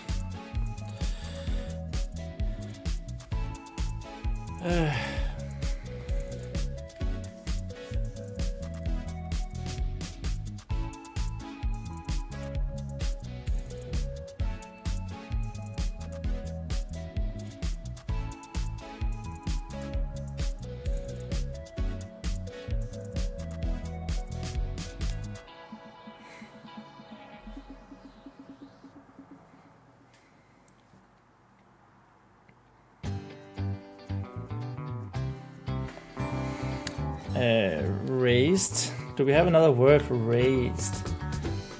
This, because Weaklin already raised his arms.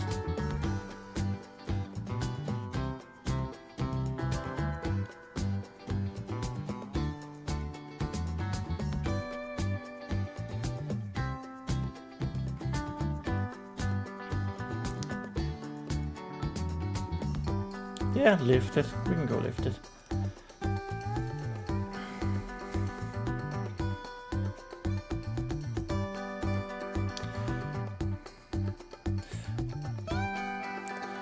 Here, the name of the druid spirit bound, lifted his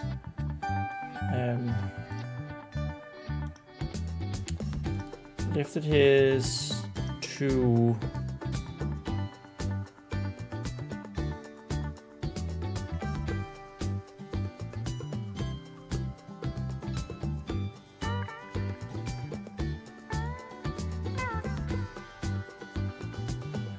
ear tufts. So sorry, I'm in Wikipedia. Ear tuft, is that what they're called? Ah. Okay.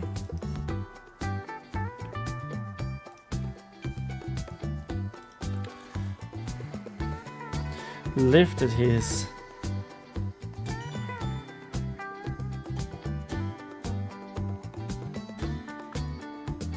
not fluffy, his ear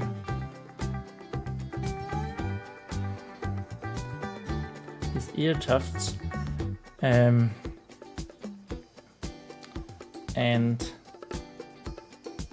annoyingly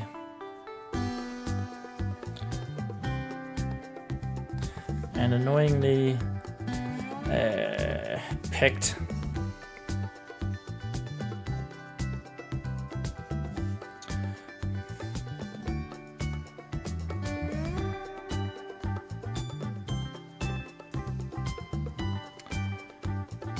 at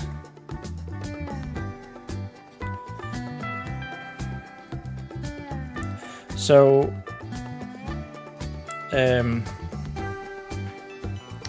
there's a little weird thing here, I guess you could say.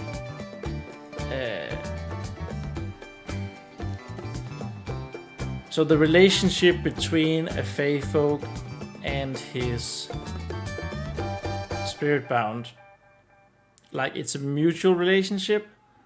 So what I mean with that is that it's not a spirit bound and master relationship, like a pet and a master. It is they are each other's spirit bound. So Weaklin is Nerhir's spirit bound, and Nerhir is Weaklin's spirit bound. But I'm a little bit worried here that so I mentioned Nerhir, the name of the druid spirit bound, lifted his ear tufts and annoyingly pecked at his spirit bound. So I sort of have to write the druid right. And then I guess we have to explain. I don't know if it's necessary, but explain later that they are each other's spirit bound by mutual respect, agreement, whatever.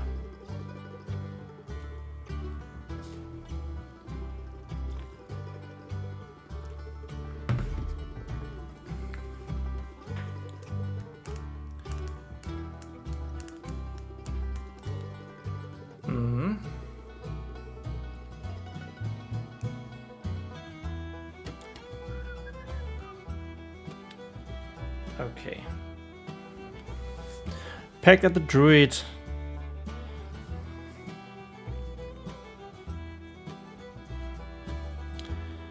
Druid's forehead.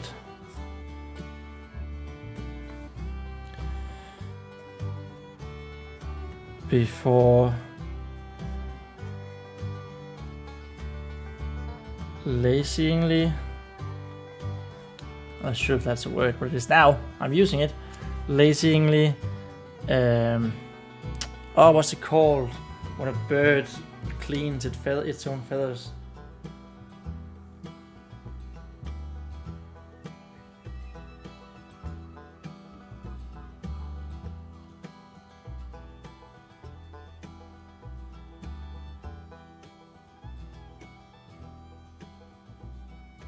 Preens.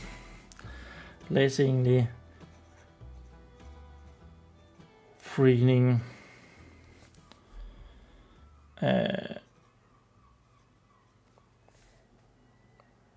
his gray white feathers and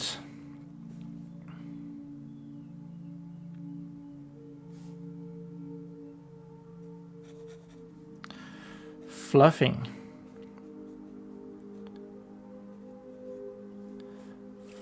up, and I'm not sure about that word, but whatever. Fluffing up and going back to sleep.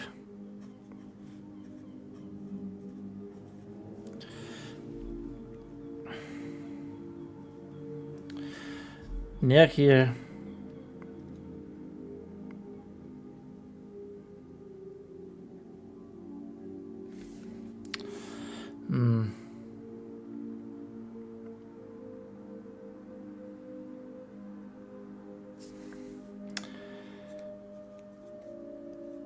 the owl was much older. I think it was much older.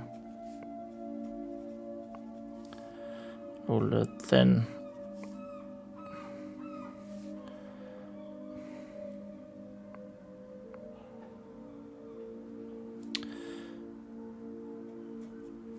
its average kin.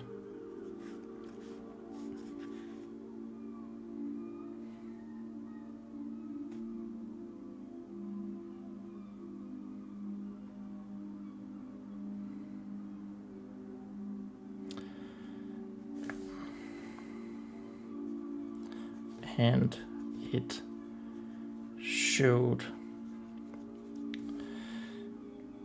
in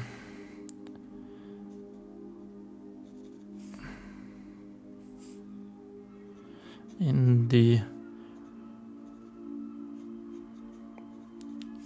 ruffled old feathers that almost didn't have any spots showing. Almost didn't have any spots showing.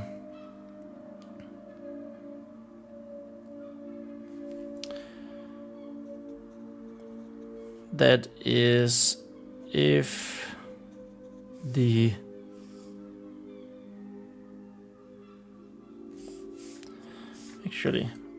comma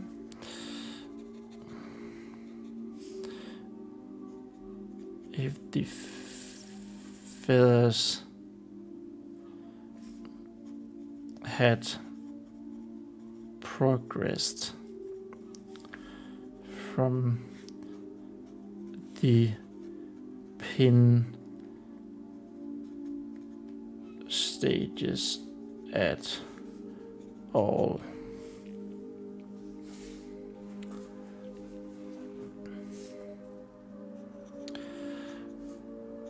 But so was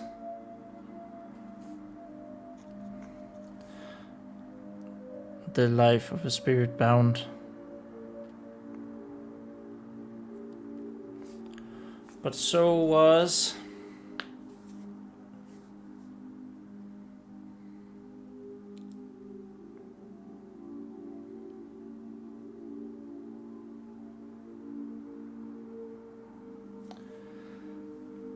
Uh,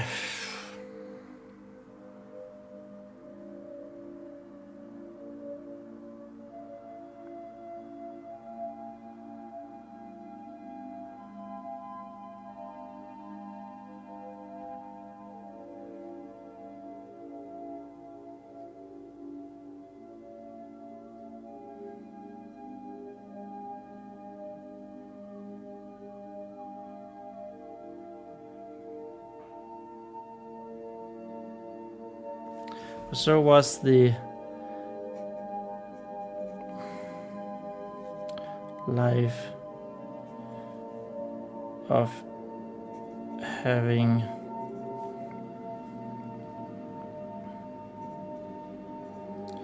one's spirit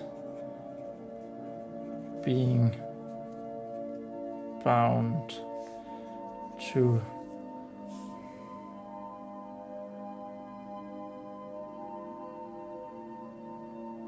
I think this should have been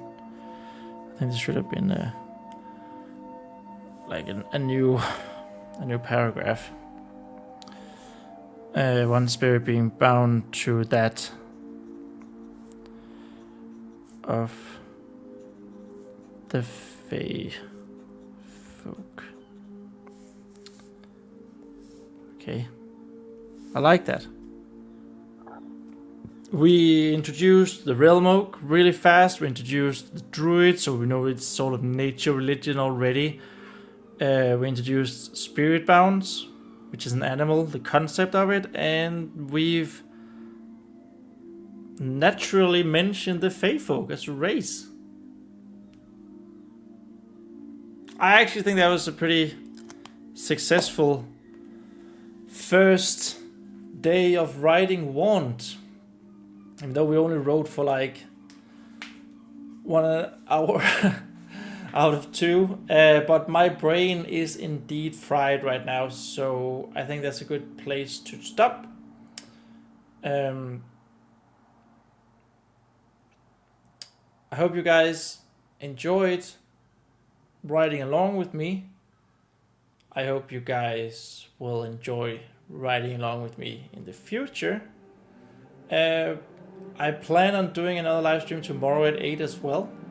So I'm going to make that right away after this. After I've ended this live stream. And yeah. Thank you guys so much for watching. See you next time. Bye!